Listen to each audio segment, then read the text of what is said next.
Historic Capitals of America series. This is a journey through the cities that governed a nation. Frankfort, Kentucky. The river capital in Kentucky's Bluegrass Hills. Frankfort reveals itself all at once from the surrounding ridges. The Kentucky River bends through the city in a broad S, enclosing a compact downtown between wooded limestone hills. Bridges leap from bank to bank. The old streets follow the valley floor, and the dome of the Kentucky State Capitol rises above South Frankfort.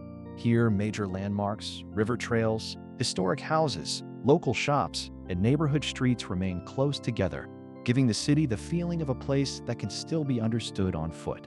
The river crossing came first. A ford made this stretch of the Kentucky River useful to travelers moving through the Bluegrass country. The traditional explanation for the city's name connects it to Stephen Frank and the crossing once called Frank's Ford. Over time, the two words became Frankfort. In 1786, while Kentucky was still part of Virginia, the legislature designated 100 acres owned by James Wilkinson for a town. The settlement grew near the water with cabins, stores, mills, warehouses, workshops, and landings, serving farms throughout the surrounding region. When Kentucky became a state in 1792, Frankfort was selected as its permanent capital. The decision transformed a small river settlement into a gathering place for people arriving by horseback, wagon, stagecoach, and boat. The first state house was completed by 1794. Fire destroyed the first state house in 1813 and another in 1824. Those losses changed the city's skyline, but they also led Frankfort to create one of the finest surviving works of early public architecture in the American West. The old state capitol, completed in 1830, is Frankfort's great Greek Revival landmark. Gideon Shryock was only 25 when his design won the competition. He gave the building a temple-like front, balanced proportions, and walls constructed from locally quarried Kentucky River stone. Inside, the most memorable feature is a graceful, self-supporting circular stone staircase that rises without a central support. The building's restraint is its strength. It is dignified without being enormous, and it fits naturally into the downtown square. Frankfort's architectural story extends well beyond the old public square. Liberty Hall, built between 1796 and 1803, is an exceptional Federal-era house surrounded by lawns and gardens near the river. The neighboring Orlando Brown House, completed in 1835, is Shryock's only known residential design. Across downtown, many sturdy brick commercial buildings date from the 1870s and 1880s, when the center was rebuilt after a major fire. The Reverend Jesse R. Ziegler House is the only Frank Lloyd Wright building constructed in Kentucky during the architect's lifetime. Together, these places make Frankfort an unusually compact outdoor museum of American design. Transportation helped the capital grow beyond its early streets. Steamboats connected Frankfort with communities along the Kentucky and Ohio rivers. Turnpikes improved overland travel, and the railroad reached the valley through difficult terrain. An 1849 tunnel east of downtown and the 1908 Union Station remain reminders of the age of rail. The St. Clair Street Bridge, completed in 1894, became known as the Singing Bridge because tires produced a distinctive hum on its metal-graded roadway. Even today, Frankfort's bridges are not merely routes, they are part of the city's personality. A second monumental landmark appeared on higher ground in the early 20th century. Designed by Frank Mills Andrews in the Beaux-Arts style, the present Kentucky State Capitol was built from 1905 to 1909 and dedicated in 1910. Its long classical facade, broad steps, richly finished marble interiors, and high dome were planned to create a sense of ceremony. French architectural influence appears in the rotunda and in stairways modeled after those of the Palais Garnier Opera House in Paris. The Capitol grounds add another layer of beauty, with formal approaches, mature trees, lawns, and gardens.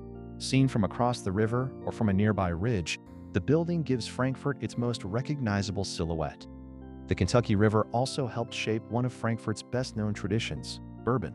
Central Kentucky offered corn, oak barrels, transportation routes, and limestone-filtered water suited to distilling. Warehouses and distillery buildings became part of the river landscape, their aging barrels linking agriculture, craft, and time. The Buffalo Trace site contains more than 2 centuries of distilling history and is recognized as a National Historic Landmark. Other nearby distilleries and restored industrial sites continue the story through architecture, production, and tours. Frankfort's bourbon identity is not only about a finished drink, it is about cooperage, masonry warehouses, grain, water, patient aging, and generations of specialized knowledge. The city's museums turned that long history into something visitors can see and handle.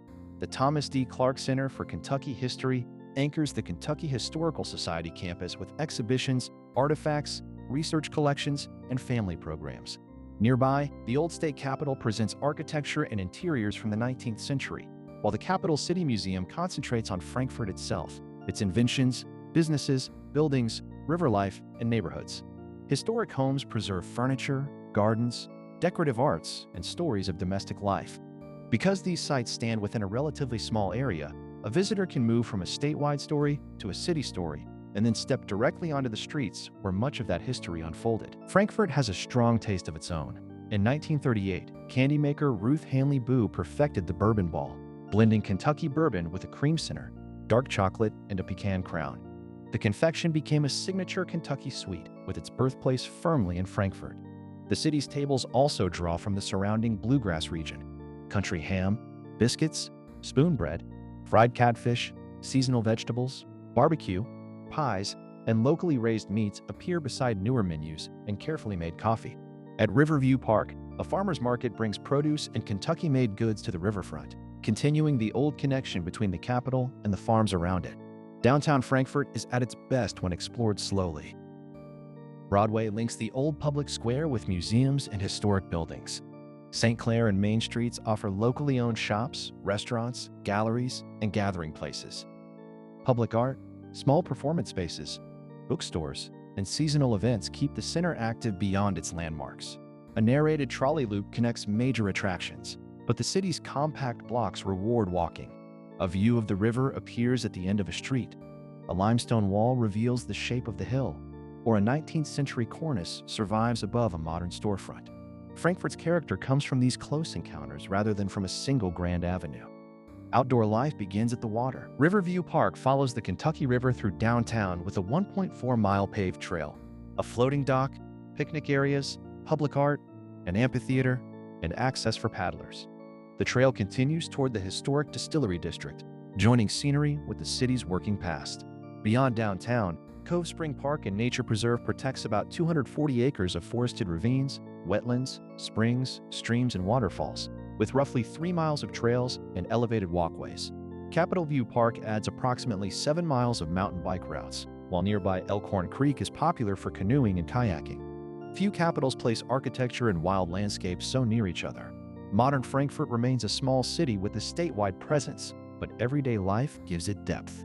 Kentucky State University contributes education, research, culture, and campus activity.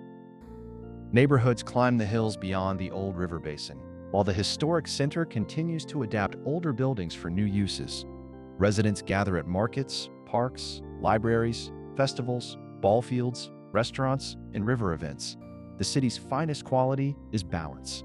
Monumental buildings never completely overpower the valley, and the past does not prevent the community from changing. Frankfort feels both official and personal, a capital where the public landmarks still belong to a recognizable hometown. Frankfort's story is ultimately the story of a river place that learned to carry a larger identity.